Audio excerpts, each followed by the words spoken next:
I guess I want to start off and paint the picture of our story, and it starts off with my wife and I, who were parents of two beautiful young kids.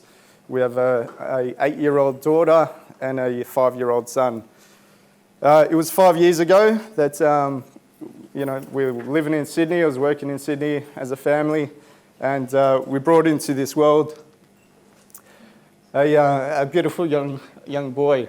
And that's not the picture. That's not what he looked like when he was first born. He actually looked more like this. And we were absolutely over the moon at that point in time. Everything was going fantastic. Life couldn't be any better. Being born and raised in Melbourne, the plan was to come down to Melbourne to meet the extended family, so the aunties and uncles, and we did so at 7 weeks of age. So we brought Kristian on the flight down with our daughter, Jo, and myself, and he met his aunties and uncles, and everyone was over the moon. It was actually the first night, or the second night, I think, that were down in Melbourne, that Kristian had his first seizure. And it was in the middle of the night, and from there, things gradually escalated to us rushing off to where we are today at the Royal Children's Hospital. In terms of the steps from there, it was really a whirlwind. We're in this environment where endless amount of doctors were prodding and probing into our 7-week-old son, trying to work out what exactly was happening, what was the trigger behind the seizures that he was having. And after it was probably 4 or 5 days of the various doctors and specialists coming to see and investigate what was happening with Kristian, he was surely enough diagnosed with tuberous sclerosis. So as soon as the diagnosis comes along, as you're all aware, the next questions as parents come straight to your mind, which is, what does this actually mean?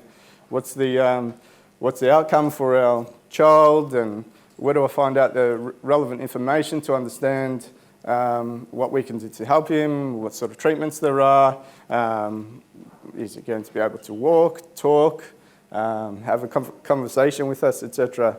And not even Dr. Google could help us down that path.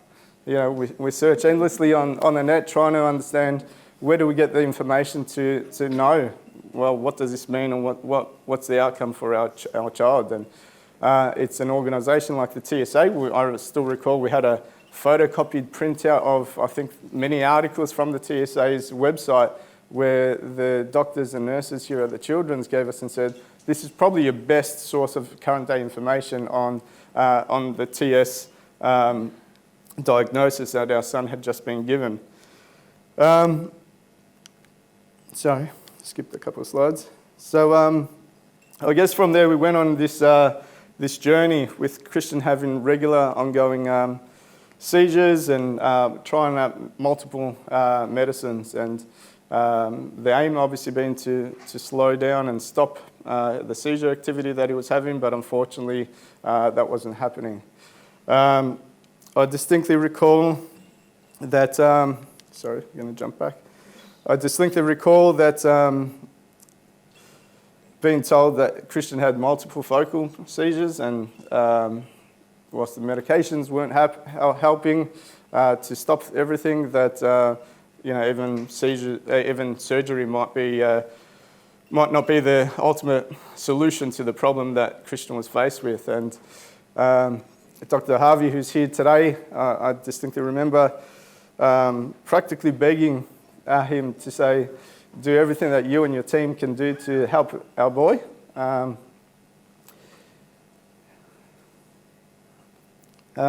Sorry. To have the greatest quality of life that we can provide for him. And that's really where things stemmed up from there. So the plan of attack was at the age of about 6 months old, Kristian had his first tuberectomy to remove a particular seizure that was activating one of the focal points. And sure enough, that seizure stopped, but there's still other seizure activity going on. At 6 months, he had another operation, and at 13 months, he had his third operation. So within, I think, the first year or so of life, we're probably in and out of the hospital for about 3 or 4 months, at least, within that year. And we're in the process of then packing our bags from what was home in Sydney and relocating to Melbourne, so that we had the support of the staff here, which are a phenomenal team, but also the support of our family and friends who are all Melbourne-based. From there, Kristian's journey has been a rough ride for him, and unfortunately, despite those 3 operations, he's still had other seizures that have flared up and has daily seizure activities. The issue is obviously the developmental delay that comes with that, but not also knowing what the future may hold. And Kristian, over those years, actually did get up. He did start walking. He started to verbalise a few words, so he's very limited in his speech, but without the treatment that he was getting, I'm sure that he wouldn't have even been able to do that. And to this day, he's progressed into this very bubbly, active kid who has more energy to burn than what the 2 of us combined have to cope with. As the next few years progress, Kristian's seizure activities remained, but actually started to escalate, and about nearly a year now, Kristian had 2 more surgeries to try to remove other focal activity that was happening. But things are complicated for Kristian in terms of the activity is spread in various areas, and it was always going to be a tough task. And Kristian had those surgeries, and we were heartbroken and devastated that it wasn't the magical solution for him. And to this day, he still has his seizures, albeit somewhat reduced. But the challenges that we're faced with, and Kristian's faced with, is ongoing the seizures, that he has been diagnosed with autism, the behavioural issues that also come with that. He's largely non-verbal, but I think this picture here was from a family holiday. Forget the one that's moving, and I don't know why I sent that one in. But to us, he's our little Superman, because he's been through a hell of a lot, and the whole family has, as each of you go through in your own personal circumstances too. But he's a tough little kid who just keeps bouncing back every single day, and he's full of beans and energy. And as I said, he's got so much energy that, prime example was just yesterday. He was in the backyard. He's strong. He's a climber. We've got a back fence. Climbed over the back fence and ended up at the neighbour's house, who fortunately happens to be my sister's house. But sure enough, she wasn't home, so I had to jump the fence to get him. But I guess the challenges aren't just the medical challenges. The challenges for us have also been knowing where to go to for the support, albeit whether it be for the support as far as what school does he go to. He's currently at a special needs school, and at the age where he should be going into primary school, but understanding what are our options and what pathways are there for him to get the greatest potential outcome. The support of understanding and getting what's the best treatment for him as far as behavioural support needs, or the speech needs, or OT needs, etc. And that's pretty daunting and pretty challenging for all of us when we're going through that. And we're still going through that situation to this day. But once again, it really is through the organisation like the TSA, but also what people in this group, I know some of you, I've recognised some families, and having those conversations just to bounce off ideas really beneficial for us as well. So we continue to rely on the great team at the Children's Hospital here to continue giving him the support across all the doctors and nurses throughout the Royal Children's Hospital in Melbourne are absolutely fantastic. And as parents, the last thing that we're willing to do is actually give up, and giving up that hope that there's going to be one day more treatments, more solutions. one day hopefully a cure. So effectively what we're still trying to do and urge everyone to support is communicate with one another, work with the TSA, because together we've got a better possibility of actually getting future advancements in treatments and support in TSC.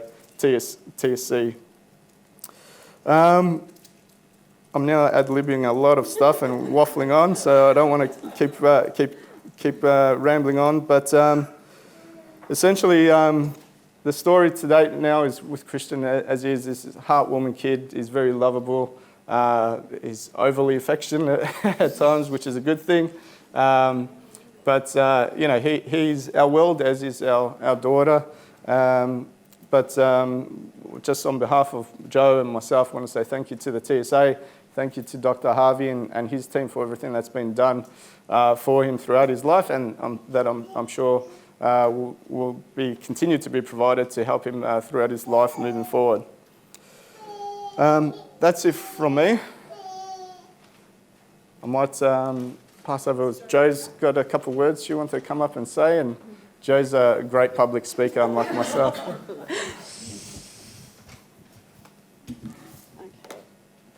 Sorry, I've just written notes on my phone. I'm not a public speaker at all, so... Right, so I just wanted to say a few words before we welcome our next speaker, Dr. Harvey. So thanks for allowing me to just say a few words.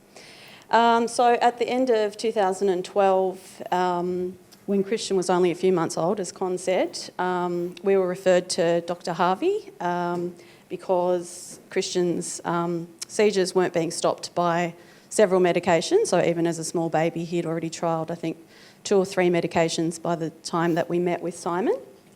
From our very first appointment with Simon, we learnt that he was a straight shooter. He doesn't fluff around and, basically doesn't really try to make you feel better about the situation. But, he just wants you to have the facts. So we really appreciate that about you, Simon. So as hard as it was to hear the harsh reality of Kristian's condition and the situation that he was in, from that moment and going forward, and now 5 years later, we've left every single appointment with Simon knowing where things stand, and we've not been kept guessing, which is great. As Kon mentioned, we've gone on a bit of a roller coaster together with Simon, with many highs, like Kristian learning to crawl and walk and then speaking his first few words. And Simon has been able to give us some glimmers of hope where they've all been all but gone or lost. Unfortunately, we've also been through and are still going through many lows with Kristian, and especially with him continuing to still have daily seizures, despite many attempts at epilepsy surgery and medication changes. Kristian has a fairly unique relationship with Simon. We'll tell him that he's going to see Dr. Simon or Uncle Simon, as you've been affectionately adopted as by many of the Melbourne TS families. So we'll tell him that he's going to see Dr. Simon, and usually his response is no, and he shakes his head like no. But often when we get into Simon's rooms for our consultation, it's a bit of a different story, and he's either trying to sneak around behind Simon's back and tap at his keyboard, or he'll try to steal Simon's glasses or sit on his lap to get comfy, along with also charming our epilepsy nurse, Catherine. So we nominated Simon for the Elizabeth Pinkerton Memorial Award last year, as we honestly feel that we owe Kristian's quality of life to you, Simon, so thank you. Simon fights for children like Kristian when other doctors have all but given up, and for that we couldn't be more grateful. Simon has also dedicated a lot of his career to working with TSC patients, many who are in the room today, and also, very importantly, conducting research into trying to untangle the web of very complex epilepsy and other issues associated with TS. And it's obviously not a very easy task, as you all know. So, Simon, on behalf of our family and of those who are here but also not here, we wanted to say thank you very much for all that you do and for taking chances and risks and, trying to improve the lives of children with TS, and especially those who are complex, like our Kristian. You have a very special place in our family, and I'm sure of many of the families here. Just on a very personal note, we just wanted to thank you for helping us keep Kristian's very cheeky spark alive, which you know very well. So thank you.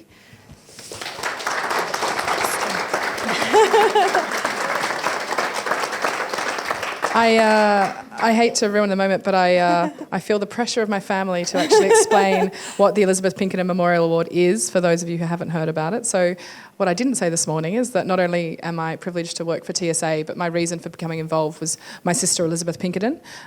She was probably a tricky one, like Chris, but we didn't have what we know now, and we didn't necessarily have a Simon Harvey. And so it's amazing and, challenging to hear how different life is. And life is different because of those clinicians and those researchers who wouldn't give up and who push what we know and try and figure out these puzzles that are these kids with TSC. And it was fantastic to get Jo and Kon's nomination last year. And although Simon was told about this last year, we'd much rather give the award in person. And so I'm really pleased on behalf of the Pinkerton family, which is my maiden name, to present the 2016 Elizabeth Pinkerton Memorial Award, given annually by us to a health professional in recognition of their efforts to improve the lives of families living with TSC in Australia.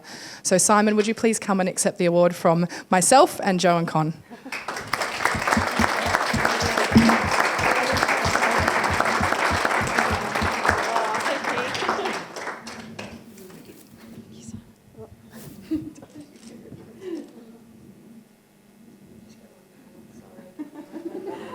No professional photographer, but I'm trying. Thank you, Simon. Thanks. Thanks, Simon. Microphone.